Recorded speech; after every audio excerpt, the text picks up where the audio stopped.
What do dehydration, seizures, and Trousseau's sign all have in common? They're hidden clues you might see on your next fluids and electrolytes exam. But the real secret is you don't have to memorize everything to be able to understand the patterns and correctly answer any NCLEX-style question with confidence. Let's walk through a few together so you can understand how it's done. A client is admitted with severe heat dehydration. Which of the following laboratory findings should the nurse expect to observe? A. Decreased hematocrit. B. Increased blood urea nitrogen, BUN. C. Decreased serum sodium. Or D. Increased urine output. The correct answer for this nursing school question is B. Increased blood urea nitrogen, or BUN. One of the most important and misunderstood facts about blood tests is that they are all ratios. Every single blood test relies on the fact that we have stuff and we have water, and we are measuring the ratio between the two. In answer choice A, the hematocrit is the stuff and the blood is the water.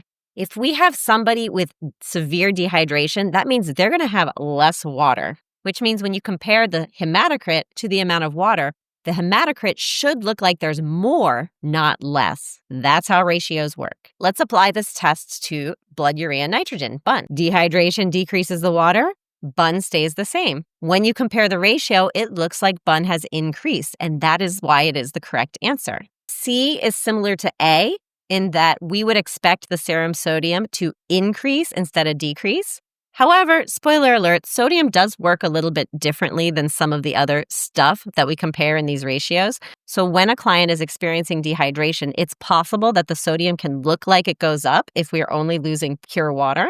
But it's also possible that water and sodium can both decrease at the same time, such as when you're sweating a lot. So when you're answering questions about sodium and fluid volume, you have to be very careful to make sure that you understand the context of the situation. Now, urine output is not a blood ratio, but it does have a relationship to the blood. If the water in our blood is decreased, well, urine is just filtered blood. The kidneys take the blood, filter out what we don't want, and put it in the urine. But if there's not a lot of water in the blood to begin with, the kidneys are not going to take out a lot of the water to put in the urine. Therefore, we would not expect increased urine output. We would expect urine output to decrease. Also, that's just common sense. I'm sure you've felt dehydrated in the past. Question 2. A nurse is teaching a client how to measure and record their fluid intake and output at home. Which of the following instructions should the nurse include? A. Measure and record urine output once per day. B. Use the same measuring container for all fluids. C. Record all fluid intake, including ice chips. D. Estimate fluid loss through perspiration. The correct answer to this question is C. Record all fluid intake, including ice chips. The rationale for this question relies on you knowing some basic nursing knowledge from your fundamentals class. First off, only measuring and recording urine output once per day is not enough. We need to be checking that for the entire day. B. Use the same measuring container for all fluids. Nope, this is a weird one. You probably won't even see an answer like this on NCLEX because it is a little unclear. Do they mean we use the same measuring container for our urine as the measuring container that we drink from? I hope not. In any case, there's no need to use the same measuring container because if you have a 1-cup measuring cup and a 1-cup measuring cup, they both measure 1 cup. There's no need to use the same one. C is correct because it correctly identifies that we need to know what all of the fluid intake is, even ice chips, which is something that is commonly forgotten since people don't always think of that as a liquid. But as soon as ice melts, it is definitely a liquid. It counts. D, estimate fluid loss through perspiration. This is something we would do as medical professionals, but it's not something we expect the client to do as they're recording their own fluid input and output at home. Number 3, a client is admitted with hyponatremia. Which of the following clinical manifestations should the nurse expect to observe? A, bradycardia. B, dry mucous membranes. C, seizures. Or D, hypertension. The correct answer to this question is C, seizures. Understanding the rationale to this one relies on something as boring as osmosis, because hyponatremia means that sodium has gone down. We are working with ratios again. With hyponatremia, the sodium inside the blood vessel decreases, which means we have relatively more water than sodium. Now, the simple explanation of osmosis is water follows sodium. If there's less water in the blood vessel, then the water has less reason to stay in the blood vessel. It wants to go out and dilute stuff. In this case, it's going to leave the blood vessel to dilute all the stuff that's in the interstitial space. And sometimes that happens in the brain. Not a good thing. And just like if water leaves the blood vessel to go to the interstitial space in our arm, we would have edema in our arm. But if it does it in our brain, we get edema in our brain, and that is called cerebral edema. We basically have water swelling in our brain, which puts pressure on our neurons, which messes up their electrical activity, and there we get seizures.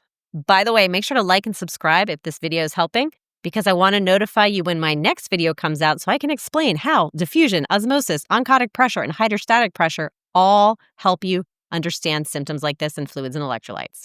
Question number 4. A nurse is caring for a client with hypocalcemia. Which of the following signs and symptoms is most indicative of this condition? A. Positive Trousseau's sign. B. Constipation. C. Polyuria. D. Flushed skin. The correct answer to this question is A. Positive Trousseau's sign. Now, here's the thing about memorization in nursing school.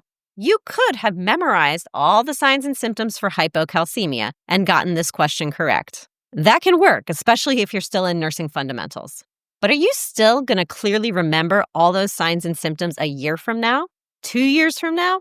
My guess is no. That's why it's so much better to study for understanding instead of memorization. Because once you understand why things happen, you never forget. Let me prove it to you. If you don't already know what Trousseau's sign is, it happens when you inflate a blood pressure cuff on their arm and you get a carpal spasm. It's basically a spasm of the carpal tunnel region here. Muscular spasms are a sign of irritability. In this case, it's because the calcium level is thrown off. And calcium is required for muscle contraction. Do you remember that from anatomy and physiology, or did you brain dump it because you memorized it instead of understanding it? Have I made my point yet? When you don't have enough calcium, it makes it easier for your muscles to contract, even when you don't want them to. And now I bet you will never forget that Trousseau's sign is associated with low calcium, and you won't get it mixed up with anything else either. The truth is, this study strategy works on every nursing exam topic. The trick is to know how to study to focus on understanding.